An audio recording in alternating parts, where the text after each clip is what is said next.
Cansaço extremo após abuso narcisista. Há algo que confunde e machuca muita gente que saiu de uma relação com uma pessoa narcisista.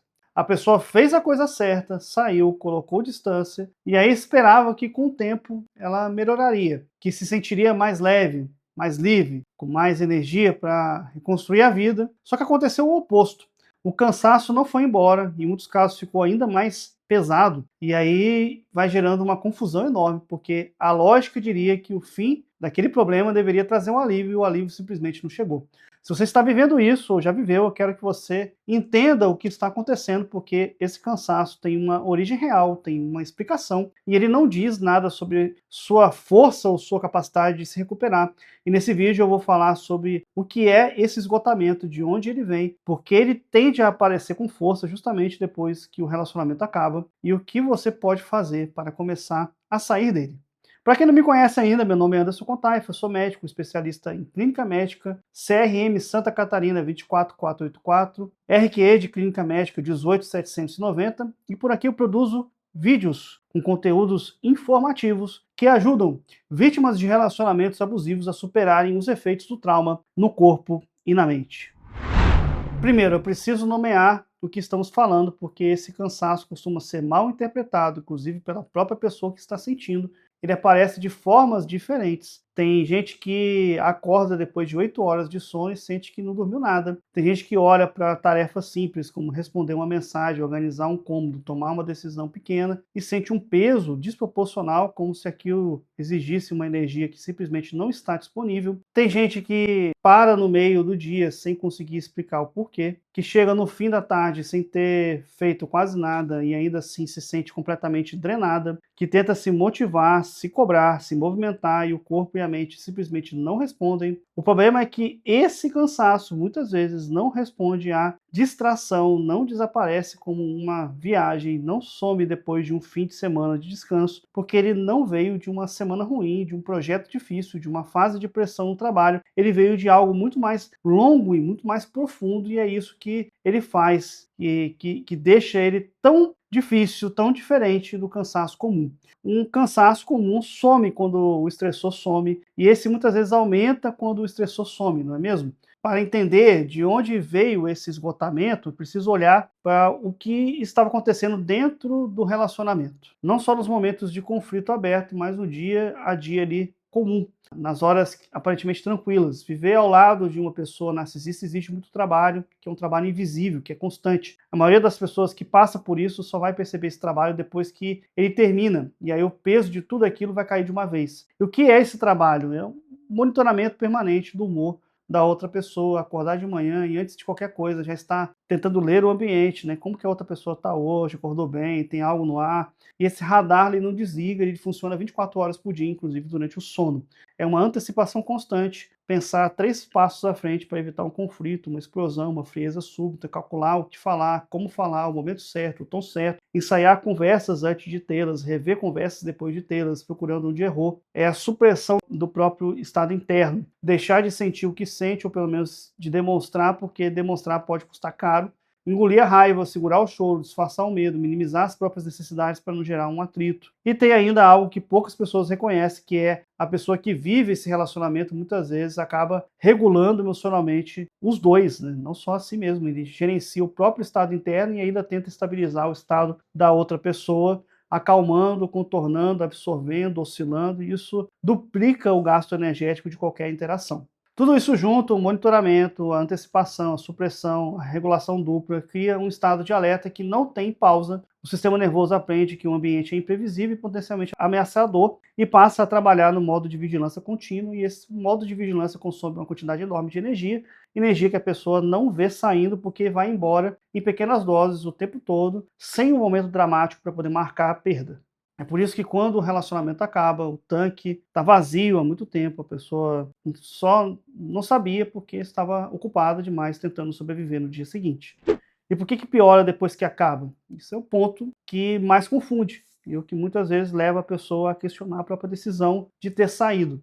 O relacionamento acabou, o contato diminuiu ou até cessou, a fonte principal de estresse foi removida, e aí, em vez de ter alívio, o que acontece depois é um colapso, o cansaço aprofunda, o corpo começa a falhar de formas que antes não falhava, a cabeça fica ainda mais turva, a motivação some de vez, mas o que está acontecendo tem uma lógica. Quando o sistema nervoso está trabalhando em um estado de alerta prolongado, ele entra numa espécie de modo de funcionamento de emergência, que é a mesma lógica de um soldado em campo de batalha que consegue agir, tomar decisões e se manter em pé em condições que normalmente seriam até mesmo impossíveis, porque o corpo entende que parar poderia ser fatal.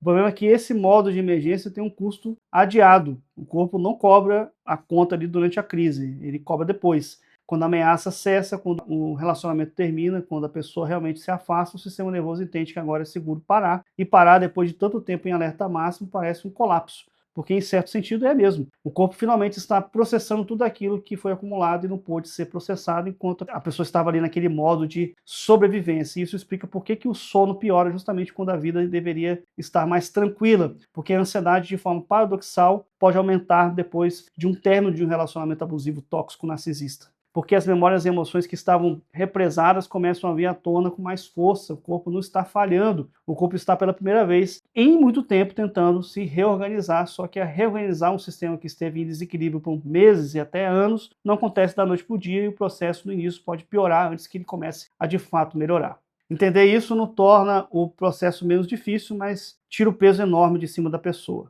Até aqui nós falamos do esgotamento como algo que a pessoa sente emocionalmente e mentalmente, mas esse cansaço não fica só na cabeça não, ele se instala no corpo. E quando isso acontece, a pessoa muitas vezes começa a buscar explicações físicas para o que está sentindo sem conseguir encontrar uma causa aparente. O sono é um dos primeiros sinais. A pessoa deita, fecha os olhos e o sono não vem, simplesmente não vem, ou ele vem até fragmentado, cheio de interrupções, sem aquela sensação de descanso real ao acordar, ou então vem em excesso e mesmo assim a fadiga não passa.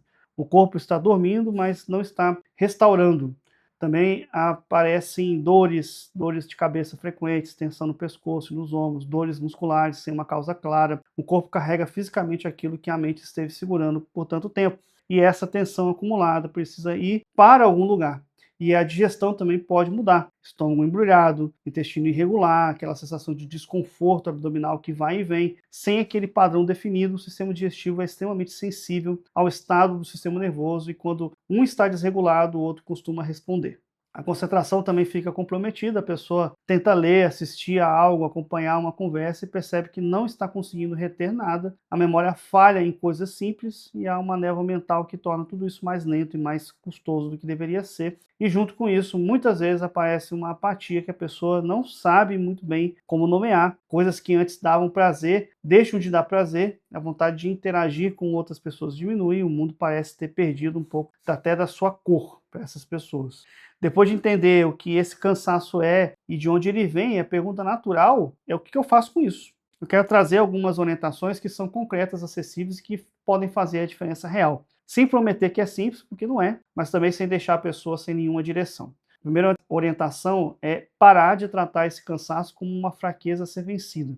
Quando a pessoa entende que o esgotamento tem uma origem real, que o sistema nervoso esteve em alerta por muito tempo, tempo demais, e agora está tentando se organizar, a postura precisa mudar. Em vez de se cobrar por não estar funcionando como antes, comece a entender que o corpo precisa de condições para poder se recuperar. Após isso, atue ativamente para poder criar essas condições. A segunda é reaprender a distinguir o descanso real de distração. Distrair é diferente de descansar. Rolar o feed no celular por horas, maratonar séries até de madrugada, se ocupar o tempo todo para não pensar, essas coisas podem até aliviar momentaneamente, mas elas não restauram. O descanso real envolve momentos em que o sistema nervoso tem permissão para poder desacelerar de verdade, no silêncio, no sono de qualidade, atividades que tragam uma sensação genuína de calma. A terceira é cuidado básico com mais intenção do que parece necessário. Sono regular, alimentação no horário, movimento físico leve, caminhada, alongamento, qualquer coisa que coloque o corpo em movimento sem exigir demais dele. Essas coisas parecem simples demais para fazer, mas elas fazem grande diferença em algo que é tão pesado, né? Mas o sistema nervoso se regula em grande parte através do corpo, e quando o corpo começa a ter rotina, previsibilidade, cuidado básico, ele começa a entender que o perigo passou. A quarta não é subestimar o valor de ter com quem falar. Processar esse tipo de experiência sozinho é muito mais lento e muito mais pesado que processar com um apoio. Seja um profissional de saúde, seja um grupo de pessoas que passaram pelo mesmo, que você tem um espaço onde a experiência pode ser nomeada, compreendida e acolhida, faz diferença real na velocidade e na qualidade da recuperação. E a quinta, talvez mais importante, é ter paciência com o tempo de processo. O sistema nervoso não se reorganiza em semanas, especialmente quando o relacionamento durou anos. A recuperação tem um ritmo próprio e tentar forçar esse ritmo, se cobrar por ainda não estar bem, comparar onde você está com onde acha que deveria estar, só vai adicionar mais estresse no sistema que já está sobrecarregado. A melhora acontece, mas ela costuma acontecer de forma gradual, às vezes quase imperceptível no dia a dia, e só fica visível quando a pessoa olha para trás e percebe o quanto que ela já andou.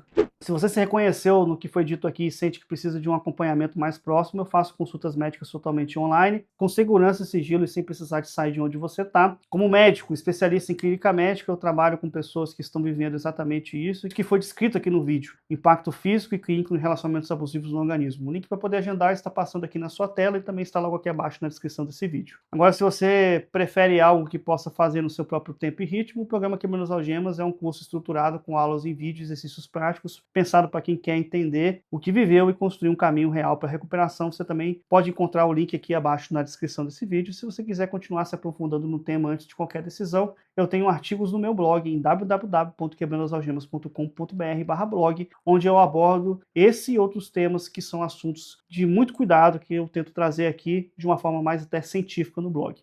Se esse vídeo fez sentido para você, deixa o like, se inscreva no canal e compartilhe com alguém que precisa de ouvir isso. Para se aprofundar ainda mais nesse tema, você pode ver esse vídeo aqui também. Muito obrigado por ter chegado até aqui e até o próximo vídeo. Um grande abraço. Até o próximo vídeo no meu canal.